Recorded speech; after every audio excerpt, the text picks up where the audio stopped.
Antartika merupakan wilayah yang sangat ekstrim. Lebih dari 98% wilayahnya diselimuti es tebal 4,5 km. Jika ada gunung setinggi Gunung Fuji yang ada di Jepang berada di dalamnya, tidak akan kelihatan di permukaan. Dalam kondisi tertentu, suhu di sini bisa mencapai minus 85 sampai minus 90 derajat Celcius dengan kecepatan angin mencapai 40 km per jam. Pada musim panas, Antartika menjadi rumah bagi 4.000 ilmuwan dan petugas militer. Antartika merupakan sebuah misteri terakhir yang ada di muka bumi, memegang semua imajinasi kita. Ada peta kuno yang menyatakan bahwa di Antartika ada monster raksasa. Dan ada juga peta kuno yang menyatakan bahwa Antartika merupakan sebuah gerbang menuju dunia lain.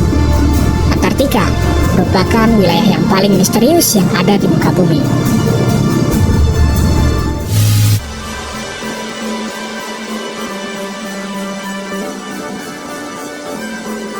Gunung Erebus Antartika.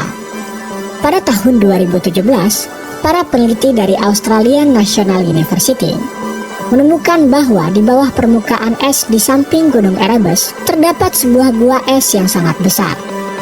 Menurut laporannya, gua ini sangatlah unik karena suhu di dalamnya tidaklah dingin seperti yang kebanyakan dibayangkan orang. Di dalam gua ini suhunya sangat hangat, memungkinkan untuk makhluk hidup tinggal di dalamnya, yakni 20-22 derajat Celcius. Gunung Erebus hanyalah salah satu dari 90 gunung api aktif yang ada di Antartika. Menurut ilmuwan yang meneliti di Antartika, terdapat lebih banyak lagi gua es yang suhu di dalamnya bisa menopang kehidupan. Ukurannya bisa sebesar Pulau Manhattan yang ada di New York. Dan kalau seandainya gua es ini memang bisa ditinggali oleh makhluk hidup, menurut Anda kemungkinan jenis makhluk apa yang tinggal di dalamnya?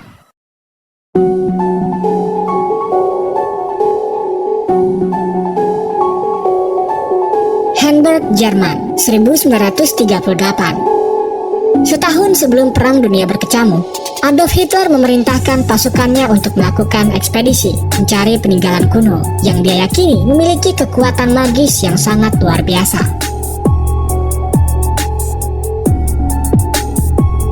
Pasukan Hitler hampir mencari ke seluruh dunia.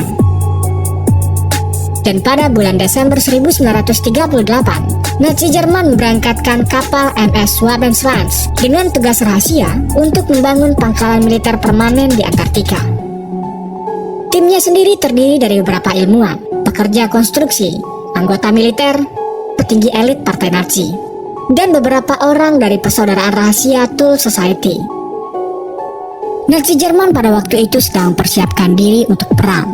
Tetapi sangat aneh jika mereka sedang mempersiapkan diri untuk perang yang sangat besar, tetapi malah mengalokasikan sumber daya yang sangat besar untuk mengekspedisi Antartika. Kecuali Hitler dan partai Nazi mengetahui ada sesuatu yang besar di Antartika. Thule Society meyakini bahwa ada sebuah portal menuju dunia lain yang ada di Antartika. Bahwa di Antartika mereka akan menemukan sumber energi yang melimpah. Selama berada di Antartika, Nazi Jerman dipercayai telah berhasil memetakan sebagian besar wilayah Antartika melalui foto udara. Dan juga dikabarkan, mereka telah berhasil membuat pangkalan bawah tanah, atau yang lebih dikenal sebagai Base 211. Hitler dan partai Nazi sangat terobsesi dengan Antartika. Dan juga seperti yang sama-sama kita ketahui, selalu ada rumor yang menceritakan bahwa para petinggi partai Nazi melarikan diri ke Antartika setelah kalah perang. Dan Hitler sebenarnya tidak mati bunuh diri.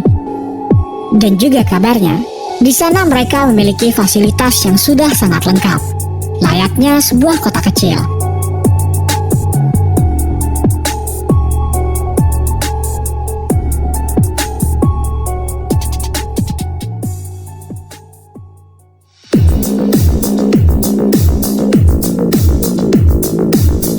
Setelah sekutu memenangkan perang, pemerintah Amerika Serikat dan pemerintah Uni Soviet merekrut ilmuwan-ilmuwan cerdas yang dimiliki oleh Nazi Jerman.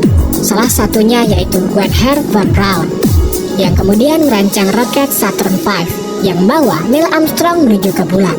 dan juga menemukan teknologi-teknologi canggih lainnya. Dan sebagian ilmuwan lainnya malah dilibatkan untuk misi ke Antartika. Pada 26 Agustus 1946, setahun setelah memenangkan perang, pemerintah Amerika Serikat meluncurkan ekspedisi Antartika terbesar sepanjang sejarah. Ekspedisi ini disebut sebagai Operation High Jump.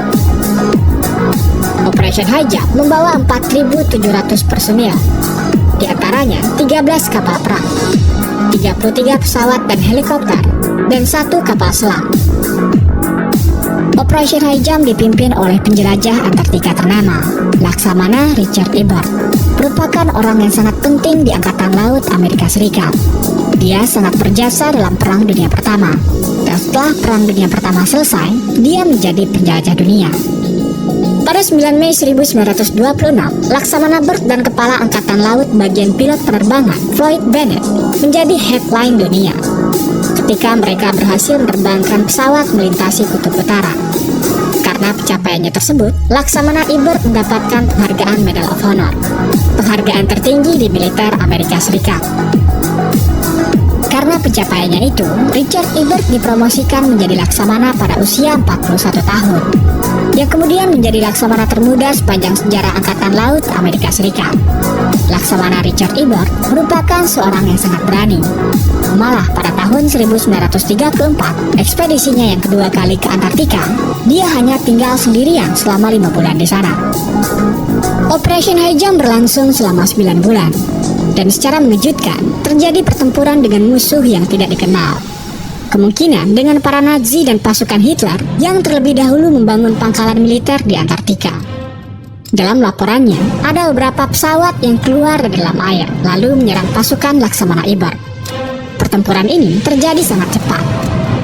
Berikut cuplikan dari salah satu film dokumenter berbahasa Rusia yang menjelaskan pertempuran pasukan Laksamana Ebert dengan musuh yang tidak dikenal tersebut.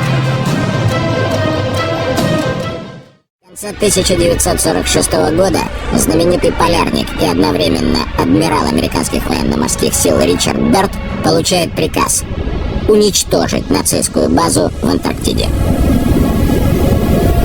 Но не тут-то было.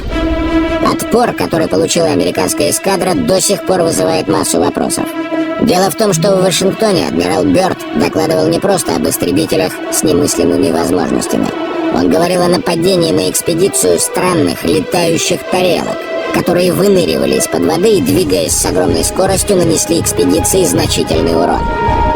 Вот как описывает этот бой, который произошел 26 февраля 1947 года, другой его очевидец, участник экспедиции, опытный военный летчик Джон Сайерсон.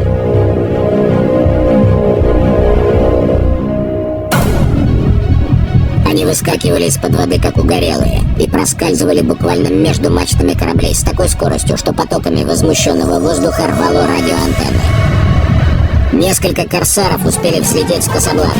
Я не успел и глазом моргнуть, как два из них, сраженные какими-то неведомыми лучами, брызнувшими из носовых частей этих летающих тарелок, зарылись в воду возле кораблей. Я в это время находился на палубе Касабланки. Я ничего не понимал. Эти предметы не издавали ни единого звука. Они безмолвно носились между кораблями и беспрерывно плевались убийственным огнем.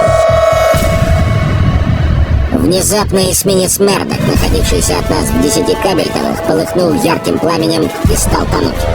С других кораблей, несмотря на опасность, немедленно были посланы к месту катастрофы спасательные шлюпки и катера. Весь кошмар продолжался около 20 минут. Когда летающие тарелки снова нырнули под воду, мы стали подсчитывать потери. Они были ужасающими. Кто был хозяином этих тарелок? Neujeli nacistskая Германия? Pengembangan UFO oleh Nazi memang sudah menjadi rumor di kalangan militer dan masyarakat dunia selama ini. Dan memang pada kenyataannya, selama Perang Dunia Kedua sedang berlangsung, Amerika pernah diserang oleh pesawat mirip UFO, atau yang lebih dikenal sebagai Battle of Los Angeles. 26 Februari 1942, pada pukul 1 pagi, alarm perang di Los Angeles berbunyi. Pemerintah segera mematikan aliran listrik di seluruh kota. supaya musuh tidak bisa melihat target. Dan ketika para militer menyorotkan lampu ke langit, yang mereka lihat adalah benda seperti piring terbang. Jerman pada waktu itu sangat maju dalam teknologi. Bahkan, pada saat negara lain belum memiliki roket yang bisa menjangkau antar benua, Jerman telah memilikinya. Kita tidak pernah tahu siapa yang sebenarnya menyerang pasukan Laksamana Ibert pada Februari 1947 tersebut. Apakah UFO Nazi ataukah UFO dari dunia lain?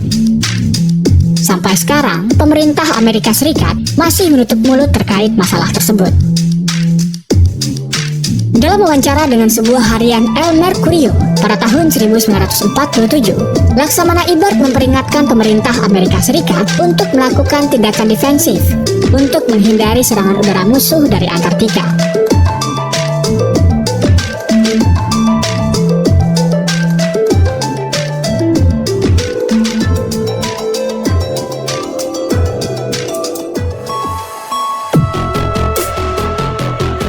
Tahun 1955, pemerintah Amerika Serikat kembali memerintahkan Laksamana Ibert untuk melakukan ekspedisi ke Antartika. Tetapi kali ini sangat berbeda.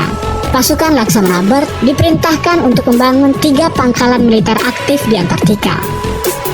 Dan sepulang dari Antartika, Laksamana Ibert sempat diwawancara oleh sebuah stasiun TV dan menyatakan pernyataan yang sangat mengejutkan.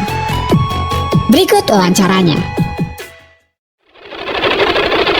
It's time for the Lone Gene Chronoscope, a television journal of the important issues of the hour, brought to you every Monday, Wednesday, and Friday.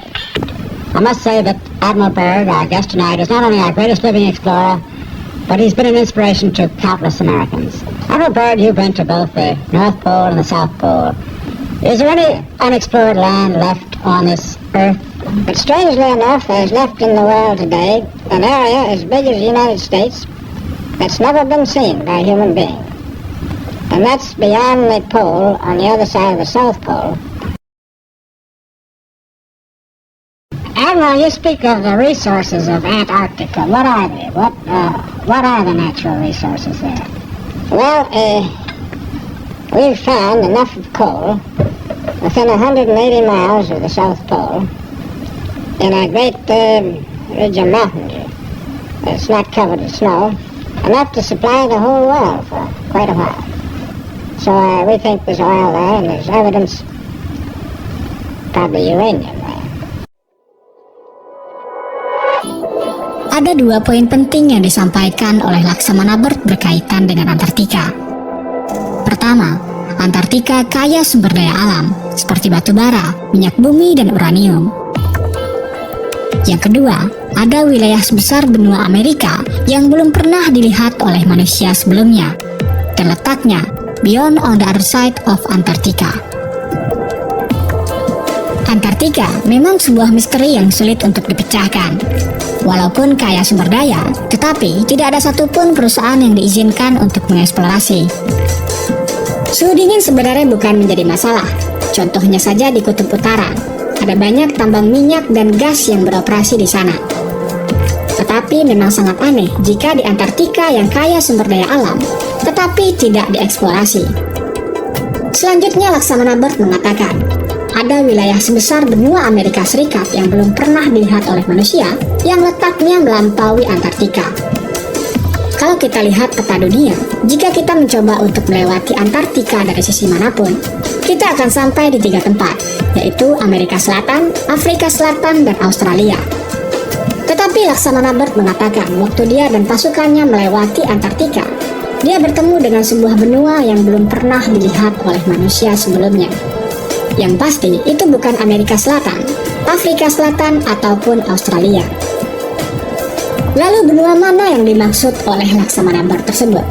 Beberapa orang mencoba untuk memecahkan misteri dari pernyataan Laksamana Ibert tersebut, tetapi mereka tidak menggunakan peta dunia yang umum digunakan saat ini. Mereka menggunakan Gleason Map. Peta ini merupakan standar peta dunia pada zaman dahulu. Peta ini menempatkan Antartika bukan sebagai benua, tetapi sebagai lingkaran es yang mengelilingi dunia. Anda mungkin pernah mendengar istilah Antarctic Circle atau lingkaran Antartika. Dan memang pada kenyataannya, orang pada zaman dahulu mengenali Antartika bukan sebagai benua, tetapi lingkaran es yang mengelilingi dunia. Kalau kita gunakan Gleason Map ini, baru sangat jelas masih ada wilayah yang belum terpetakan yang letaknya melampaui Antartika, dan Laksamana Bird telah menemukan benua tersebut. Pada tahun 1957, pemerintah Amerika Serikat melakukan Operation Deep Freeze. Operasi militer ini bertujuan untuk membangun pangkalan militer aktif di Antartika. Pembangunan pangkalan militer ini diduga untuk menghadang kemungkinan serangan musuh dari belahan dunia paling selatan. Seperti yang telah diperingatkan oleh Laksamana Richard E. Byrd, bahwa ada kemungkinan serangan musuh dari dunia yang belum pernah dilihat oleh manusia sebelumnya. But strangely enough, there's left in the world today an area as big as the United States that's never been seen by human beings. And that's beyond the pole on the other side of the South Pole. Pada perjanjian Antarctic Treaty yang ditandatangani pada tahun 1959, 2 tahun setelah Operation Deep Freeze, Antartika dideklarasikan sebagai wilayah terlarang. Walaupun kaya akan sumber daya, tidak boleh ada aktivitas eksplorasi, yang artinya perusahaan tambang batu bara, minyak, gas, dan uranium tidak boleh melakukan penambangan. Sains mainstream menganggap teori ini hanyalah sebuah fantasi, tetapi siapa tahu yang sebenarnya seperti apa. Yang pasti, pernyataan ini dinyatakan dari seorang yang sangat kredibel, Laksamana Richard E. Byrd, penjelajah Antartika ternama dan peraih penghargaan Medal of Honor, penghargaan tertinggi di dalam militer Amerika Serikat. Cukup itu saja untuk video kali ini. Jika kamu ada ide untuk video selanjutnya, silakan tulis di kolom komentar.